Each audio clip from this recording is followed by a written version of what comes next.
હું પોતે ગંદકી નહીં કરું અને બીજાને પણ ગંદકી કરવા નહીં દઉં. હું સૌપ્રથમ સ્વચ્છતાની શરૂઆત મારા રહેઠાણ અને કાર્યસ્થળથી કરીશ. હું મારા ઘરના કચરાને સૂકા અને ભીના કચરાના સ્વરૂપમાં વર્ગીકૃત કરીશ.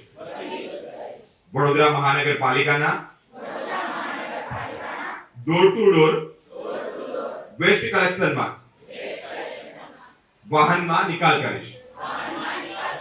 હું શહેરના નદી નાળા ખુલ્લી જગ્યાઓમાં કચરો નહીં નાખું અને શહેરને સ્વચ્છ કરવા સહભાગી થઈશ. હું સિંગલ યુઝ પ્લાસ્ટિકનો યુઝ નહીં કરું. નમસ્કાર, સ્પાર્ક ટુડે ન્યૂઝમાં આપનું હાર્દિક સ્વાગત છે. મારું શહેર સ્વચ્છ શહેર, મારી સંસ્કારી નગરી એ સ્વચ્છ નગરી. વડોદરા શહેરમાં અલગ અલગ જગ્યા પર સ્વચ્છતા અંતર્ગત રાજ્ય હોય કે પછી દેશ હોય, દેશના લોકલાડીલા વડાપ્રધાન નરેન્દ્રભાઈ મોદીજીનું સ્વપ્ન સાકાર કરવા માટે, એ મુહિમ સાકાર કરવા માટે અલગ અલગ જગ્યા પર લોકો એક્ટિવ થઈ રહ્યા છે. Spark today news, spark it mean ચિંગારી, સત્યની ચિંગારી આપ સુધી લઈને આવ્યા છે, સ્વચ્છતાની ચિંગારી. મિત્રો, સ્પાર્ક ટુડે ન્યૂઝ દ્વારા એક પહેલ હાથ ધરવામાં આવી છે. એ પહેલ સ્વચ્છતાની પહેલ. વડોદરા શહેર સ્વચ્છ થાય, ગુજરાત રાજ્ય સ્વચ્છ થશે. ગુજરાત રાજ્ય સ્વચ્છ થશે, અલગ અલગ રાજ્યોમાં અશ્વાસ પ્રસરશે અને તેને લઈને જ ભારત દેશ સ્વચ્છ થશે. ઘણી બધી સોસાયટીઝ, ત્યાંના સ્થાનિકો અમારી સાથે જોડાયા, તારી સાથે સાથે ઘણા બધા NGO જોડાયા, ત્યારબાદ પોલિટિકલ પાર્ટી, ઘણી બધી રાજકીય પાર્ટીઓ પણ અમારી સ્વચ્છતાની મુહિમમાં જોડાઈ. સ્પાર્ક ટુડે ન્યૂઝ દ્વારા સ્વચ્છતાની મુહિમ હાથ ધરવામાં આવી છે અને ત્યારબાદ ઘણી બધી યુનિવર્સિટીની સાથે સાથે હવે શાળાઓ પણ જોડાઈ રહી છે. વડોદરા શહેરના કાલીબાગ સંગમ વિસ્તારમાં શ્રી નારાયણ વિદ્યાલય આવી છે, તે પણ અમારી સાથે જોડાઈ છે. સ્પાર્ક ટુડે ન્યૂઝ દ્વારા સ્વચ્છતાની મુહિમ જે હાથ ધરવામાં આવી છે, વિદ્યાર્થીઓનો ખૂબ સારો એવો બહોળો પ્રતિસાદ પણ મળ્યો છે. મિત્રો, પ્રતિજ્ઞા પણ લેવામાં આવી છે. સાથે સાથે જ મારું શહેર સ્વચ્છ બને, મારી શાળા સ્વચ્છ બને, મેં જે વિસ્તારમાં જે સોસાયટીમાં રહું છું એ પણ સ્વચ્છ બને, તે જ અંતર્ગત તમારી સાથે પ્રિન્સિપાલ મનોજ સર જોડાયા છે. સર, શું કહેવા માંગો છો? સ્પાર્ક ટુડે ન્યૂઝ દ્વારા આજે મુહિમ હાથ ધરવામાં આવી છે, આપની શાળા પણ જોડાઈ છે, કેવો આનંદ છે, શું કહેવા માંગો છો? સૌપ્રથમ તો સ્પાર્ક ટુડે ન્યૂઝ ચેનલને ખૂબ ખૂબ અંતઃકરણપૂર્વક અભિનંદન કે આ સ્વચ્છતા અભિયાન તેમણે ઊભું કર્યું છે. સ્વચ્છતા ત્યાં પ્રભુતા, ખાસ કરીને સ્વચ્છ અને સ્વચ્છ શહેર, સ્વચ્છ ઘર, સ્વચ્છ શાળા, સ્વસ્થ સંસ્થા, આ જે તમારો જે અભિગમ છે એ ખૂબ ખૂબ પ્રશંસનીય છે.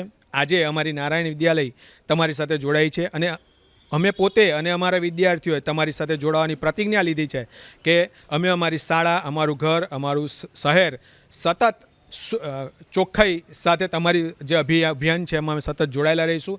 અને આજથી જ અમે પ્રતિજ્ઞા લીધી છે કે અમારી શાળા, અમારો વર્ગખંડ કે અમારું ઘર સતત અમે સફાઈ રાખીશું, એવી પ્રતિજ્ઞા લીધી છે. અને અંતઃકરણપૂર્વક ફરી વખત આપને ખૂબ ખૂબ અભિનંદન કે હવે સફાઈ અભિયાન આપને ઊભું કર્યું છે. છેલ્લો ક્વેશ્ચન, વડોદરા શહેરની સંસ્કારી જનતાને આપ કયા પ્રકારની અપીલ કરવા માંગો છો?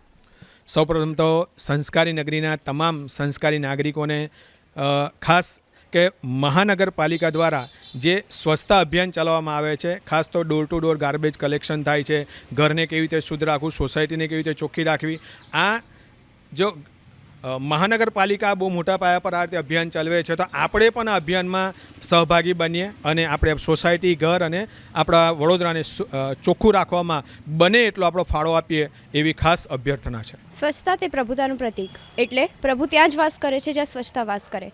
સ્વચ્છતા આપણા માટે સર્વપ્રથમ ધર્મ આવે છે.